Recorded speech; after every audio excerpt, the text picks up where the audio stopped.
Waalaikumsalam warahmatullahi wabarakatuh.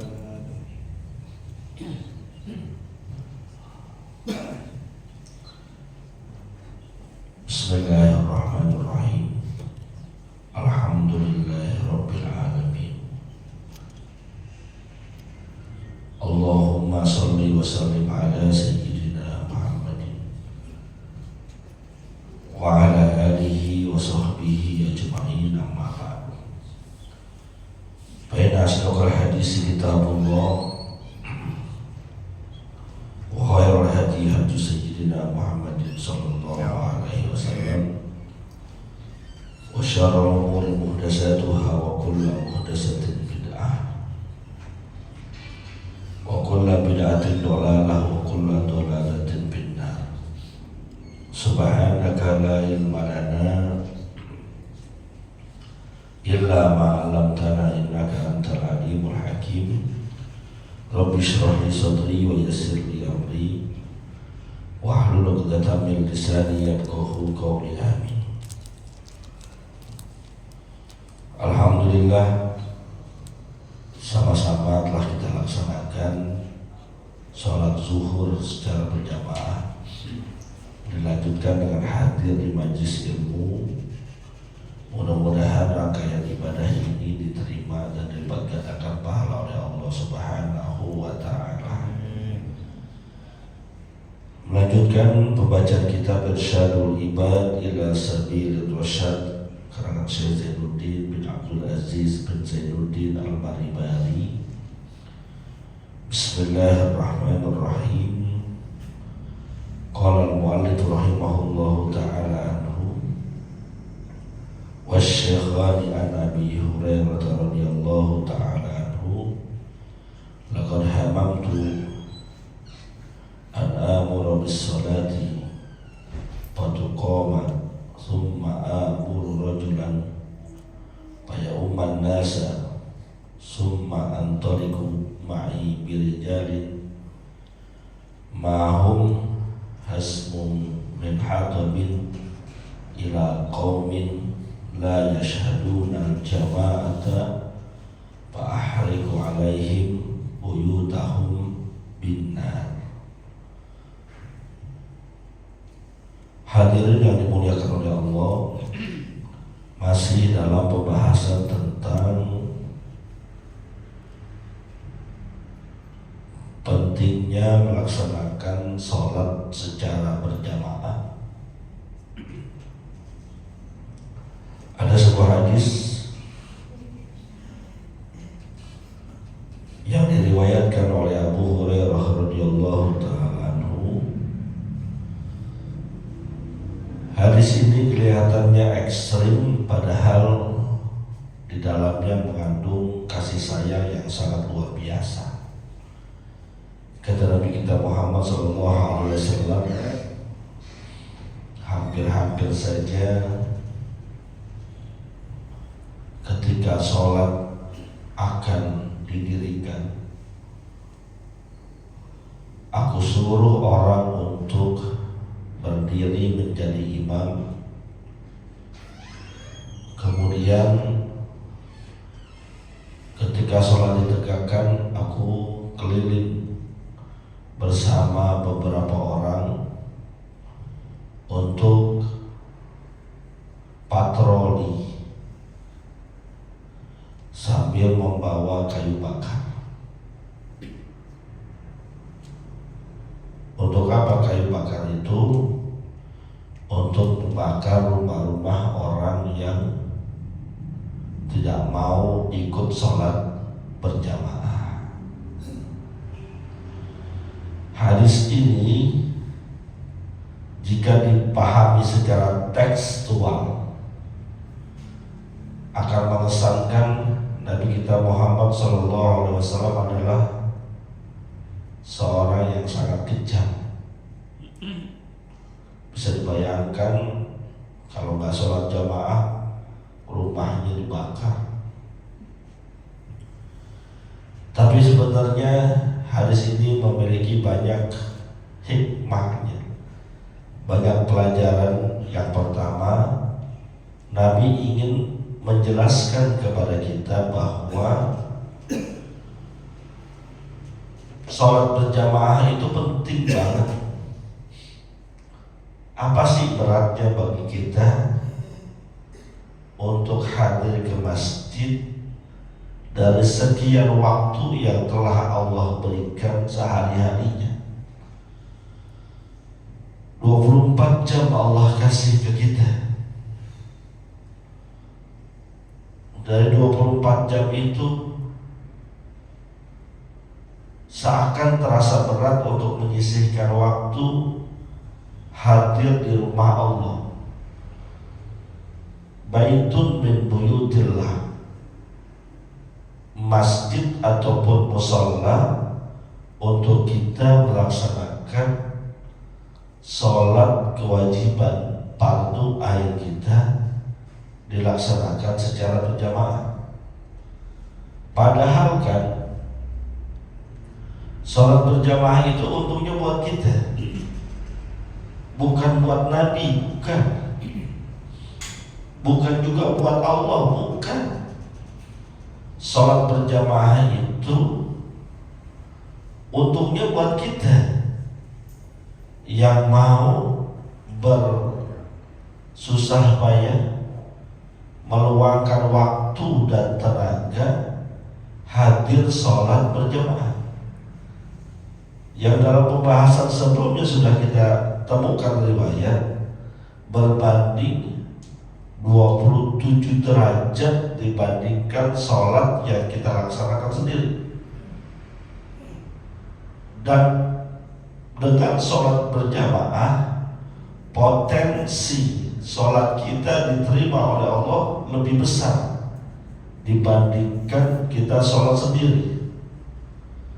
Ibarat kalau orang mau beli barang, nilai satuan dengan nilai borongan beda-beda.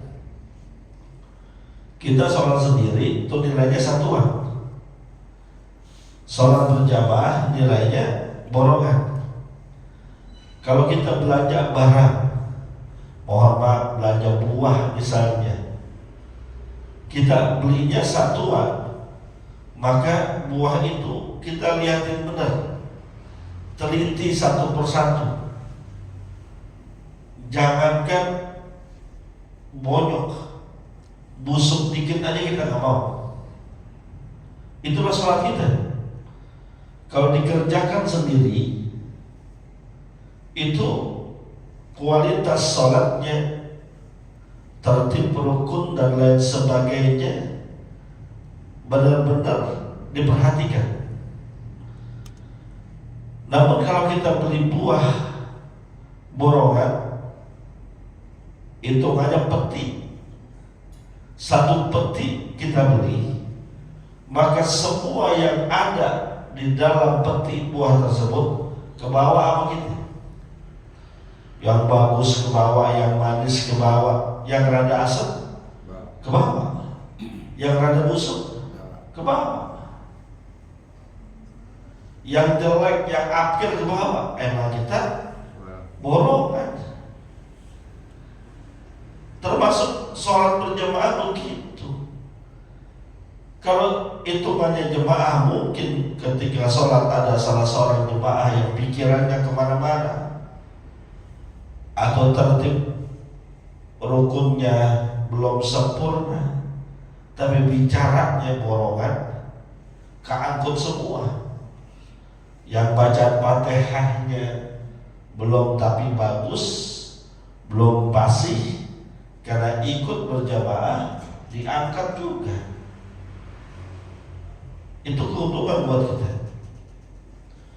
Maka Nabi ingin keuntungan itu kita raih semaksimal mungkin. Nggak ada ceritanya Nabi kejam, nggak ada. Kan saya katakan tadi, kalau tekstual kita bacanya sadis banget Nabi.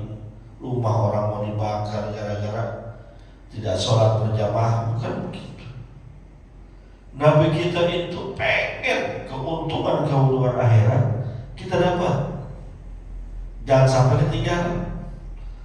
Kan beliau disifatkan itu, laqad ja'akum Rasulun min anfusikum azizun alaihi ma'anittum harisun alaikum bil mu'minina raufur rahim. Nabi itu sangat kasih sayang sama kita dan sangat berusaha supaya kita bisa meraih keutamaan pahala yang sangat banyak. Nabi kita tuh berusaha kita masuk surga. Kalau bicara kasih sayang, ya Allah, nggak ada pemimpin, jangankan pemimpin, nggak ada nabi sekasih sayang beliau. Jangankan pengikut yang hidup bersamanya, pengikut yang tidak barang hidupnya dengan beliau aja dipikirin. Kalau Nabi memikirkan Abu Bakar, Umar, Utsman, Ali, Abu Hurairah, Abdurrahman bin Auf, Sa'ad bin Abi Waqqas, itu levelnya biasa. Tapi beliau baginda Rasul pikirin juga umat setelahnya yang tidak pernah berjumpa dengannya, yang tidak pernah bertemu dengannya, tapi beriman dengan dirinya. Maka Nabi kita pernah mengatakan, tuba liman ro'ani wa amanani. Beruntung orang yang pernah melihat dan berjumpa dengan aku, kemudian dia beriman dengan aku, itu beruntung. Sahabat-sahabat Nabi beruntung, tapi Nabi hanya mengatakan tuba sekali doang, beruntung. Tapi lanjutannya kata Nabi, summa tuba, summa tuba, summa tuba. Beruntung, sangat beruntung, 3 kali dan berulang. Liman lam yarani, siapa? Mereka yang gak pernah melihat aku, mereka yang tidak pernah jumpa dengan aku, wa amana bi, tapi mereka iman dan percaya kepada aku. Disanjung kita, dipuji kita, diangkat derajat kita. Bahkan kita adalah orang yang dirindukan oleh Rasulullah Sallallahu Alaihi Wasallam, yang dalam suatu ketika tatkala Nabi seakan-akan merenung ditanya oleh sahabatnya, kenapa engkau merenung ya Rasulullah? Jawaban Nabi, saya kangen ikhwani, saya kangen terhadap saudara-saudara. Lalu sahabat-sahabat Nabi berkata, bukankah kami saudara-saudaramu ya Rasulullah? Apa yang kamu kangenin? Kita tiap hari berjumpa, tiap hari bertemu. Apa jawaban Rasulullah? Kalian adalah ashabi, sahabat-sahabatku. Tapi yang aku kangen, yang aku rindu kepada mereka adalah orang yang datang setelah kita. Mereka tidak pernah berjumpa dengan kita, gak pernah bertemu dengan saya, gak pernah mendengar perkataan-perkataan saya, tapi mereka beriman kepada saya. Hum ikhwan, mereka itu adalah saudara-saudara saya. Sebuah apresiasi yang sangat besar dari baginda Rasulullah Sallallahu Alaihi Wasallam. Saudara ambil tempat dekatan mana coba secara struktur? Saudara. Rasulullah bangga dengan kita, dan Rasul tidak ingin ada di antara umatnya yang kelak di akhirat masuk ke dalam neraka. Maka perkataan Rasul ingin membakar rumah mereka daripada mereka tidak hadir sholat berjamaah, pahalanya sedikit, dia sholat sendirian, tidak bisa mengimbangi maksiat yang dilakukan. Akhirnya nanti di neraka dibakar oleh Allah, daripada mereka dibakar oleh Allah di akhirat dan di neraka, lebih baik aku bakar duluan di dunia. Nabi gak ingin kita masuk neraka, sangat tidak ingin. Maka dalam kisah tentang surat Al-Duha, wadduha wal laili idza sajaba waddaka rabbuka wa qala wal akhiratu khairun laka minal ula wa la sawfa yu'tika rabbuka fatardah. Nabi diberikan sebuah anugerah dari Allah yang sangat luar biasa, yang dengan anugerah itu Nabi rela, Nabi senang. Ini cintanya Allah kepada Nabi, cintanya Allah kepada Nabi, dan cintanya Nabi kepada kita. Nabi belum rela, belum senang, belum bisa tidur nyenyak kalau ada wahidun min ummati dakhalan nar. Kalau ada satu saja dari umatku yang masuk ke dalam neraka, kata Nabi, saya nggak bisa senang, belum rela, belum nyaman, belum nyenyak tidurnya. Lalu Allah berikan itu semua. Semua umat Rasulullah akan masuk surga, mendengar jaminan dari Allah yang demikian rupa. Fatardah. Nabi senang, Nabi rela. Itu yang dipikirin oleh Nabi, bukan yang sekali Abu Bakar radhiyallahu ta'ala anhu. Beliau mah jangan ditanya imannya, yang kalau sedekah seluruhnya dari harta yang dia punya. Yang imannya kalau ditimbang dengan seluruh penghuni langit dan bumi, iman Abu Bakar lebih berat, lebih bagus kualitasnya. Bukan. Yang dikhawatirkan oleh Nabi bukan sekali Umar bin Khattab, yang kata Nabi, laukana ba'di nabiyyan lakana Umar. Kalau setelahku ada lagi Nabi, maka yang pantas jadi Nabi adalah Umar. Nabi gak khawatir karena memang kualitasnya sudah terbukti.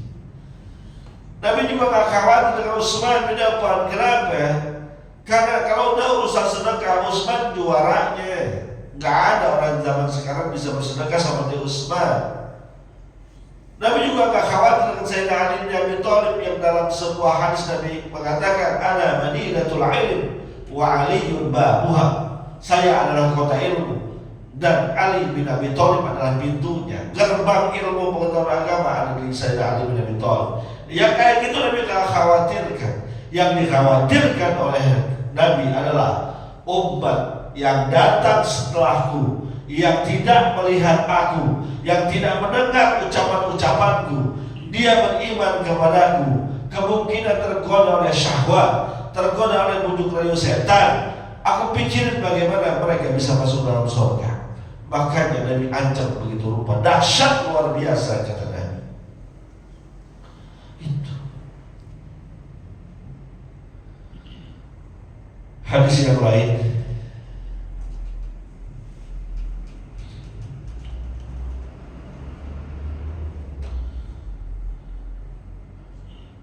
wa Ahmad wa Tabarani an Mu'adz bin Anas al-jafa kullal jafa wal kufru wan nifaqu may yasma'u munadillahi yunadi as-salata fala yujib. Celaka, sangat celaka sifat orang kafir dan sifat orang munafik. Bagi siapa? Bagi orang yang mendengar panggilan azan, panggilan untuk sholat berjamaah, pala yujibuhu, dia gak menjawabnya, dia tidak menunaikannya, dia tidak bersegera untuk melaksanakannya. Asik dengan kesibukan-kesibukan dunia, asik dengan urusan-urusan pekerjaannya, asik dengan urusan-urusan kesenangannya. Padahal waktu sholat yang Allah tetapkan itu adalah waktu yang memang orang bisa kerjain. Kenapa Allah gak taruh waktu subuh di jam 2 pagi? Padahal kalau Allah mau bisa. Sholat kita keseharian diawali dengan sholat subuh yang waktunya jam 4, jam 5. Ketika kita sudah cukup waktu istirahat, kan bisa aja Allah taruh waktu subuh jam 1 malam, bisa. Sangat bisa dan sangat mungkin, tapi Allah gak lakukan itu. Karena Allah Maha Pengasih dan Penyayang. Sholat yang diwajibkan kepada kita itu adalah waktu-waktu yang Allah spesialkan yang kita bisa kerjain. Zuhur, waktunya jam istirahat. Orang kerja istirahat, orang ngajar juga istirahat, orang usaha, orang bisnis juga istirahat. Allah tetapkan zuhur itu di waktu yang bisa kita kerjain. Cuma memang gelora hawa nafsu, seakan-akan kita berpikir tanggung ini kerjaan, tanggung ini jual beli, untung lagi gede-gedenya, jualan lagi laris-larisnya. Kita pilih kepentingan-kepentingan dunia. Padahal sebaik-baik jual beli, sebaik-baik transaksi dan bisnis adalah jual beli kepada Allah. Hal adullukum ala tijaratin tunjikum min adzabin alim tu'minuna billahi wa rasulihi wa tujahiduna bi amwalikum wa anfusikum. Kata Allah Subhanahu wa ta'ala, mau gak kalian saya berikan penawaran bisnis, perjanjian jual beli yang sangat menguntungkan, yang bukan sekedar rupiah kalian dapatkan, tunjikum min adzabin alim, yang bisa menyelamatkan kalian dari nerakanya Allah yang sangat pedih, siksa Allah yang sangat dahsyat luar biasa. Tu'minuna billahi wa rasulihi wa tujahiduna bi amwalikum wa anfusikum. Yaitu kalian beriman kepada Allah, beriman kepada Rasulullah, bersungguh-sungguh bermujahadah, berjihad di jalan Allah dengan segenap potensi yang kalian punya, dengan harta, dengan jiwa, menjalankan syariat agama dengan sebaik-baiknya. Itu adalah transaksi jual beli, bisnis yang paling menguntungkan buat kita. Coba hebat, gak kelihatan, untungnya gak kelihatan, sehingga kadang keuntungan yang besar ini tertutupi oleh rupiah-rupiah yang ada di depan mata kita. Gak kelihatan. Kalau melihatnya pakai mata zohir, mata ini kita punya, maka tentu lebih menguntungkan rupiah, lebih menguntungkan harta benda. Tapi kalau melihatnya dengan ainul qalbi, ainul iman, maka jauh yang lebih menguntungkan adalah hadir di tempat-tempat kebaikan. Kayak sekarang ini, kalau tolong ukur kita adalah mata zohir, mendingan mana ya hadir di majelis ilmu dibandingkan kita duduk di tempat-tempat yang lainnya, di depan laptop kita, di tempat makan kita. Tentu pikiran kita yang mendingan gua manfaatkan istirahat untuk makan, untuk minum, untuk istirahat. Tapi kalau kita melihatnya dengan ainul qalbi, ainul iman, mata hati, mata yang penuh dengan keimanan, maka tentu hadir di majelis ilmu jauh lebih berat, bagus kualitasnya dibandingkan kita saat ini berada di tempat lain. Maka orang beriman perlu mempertajam ainul qalbinya, ainul imannya. Mata kita ngantuk, mata zahir kita akan berkata lebih baik tidur puasin daripada sholat subuh, besok kerja kagak ngantuk, daripada paksain bangun subuh, besok subuh setelahnya masuk kerjanya kita ngantuk. Tapi kalau ainul qalbi, ainul iman akan mengatakan tentu sholat subuh dengan berjamaah lebih bagus, lebih mulia dibandingkan kita meneruskan tidur.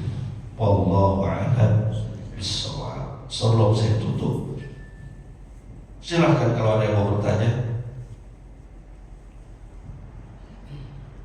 Cukup? Kita berdoa kepada Allah di awal dengan surat Al-Fatihah. Kita doakan bangsa kita, negeri kita yang sedang Allah uji ini diberikan kedamaian, kenyamanan, sentosa. Gak ada lagi kericuhan, gak ada lagi keributan, gak ada lagi kerusuhan.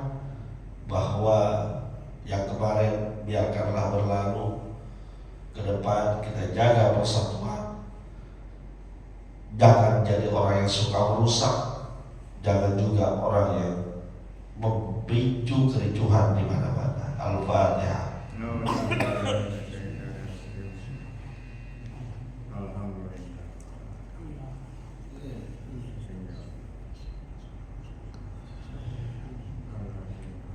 Bismillahirrahmanirrahim. Alhamdulillahirabbil alamin.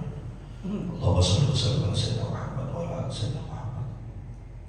Allah bihaqqil Fatihah, bismil Fatihah, wa bimujizatil Fatihah. Iftah lana abwaabal khair wa ij'alna min ahlil khair. Allahumma ighfir lana wa liwalidina warhamna warhamhum kama rabbawna saghira. Wa sallallahu ala sayyidina Muhammad. Walhamdulillahirabbil alamin. Terima kasih. Mohon maaf. Assalamualaikum warahmatullahi wabarakatuh.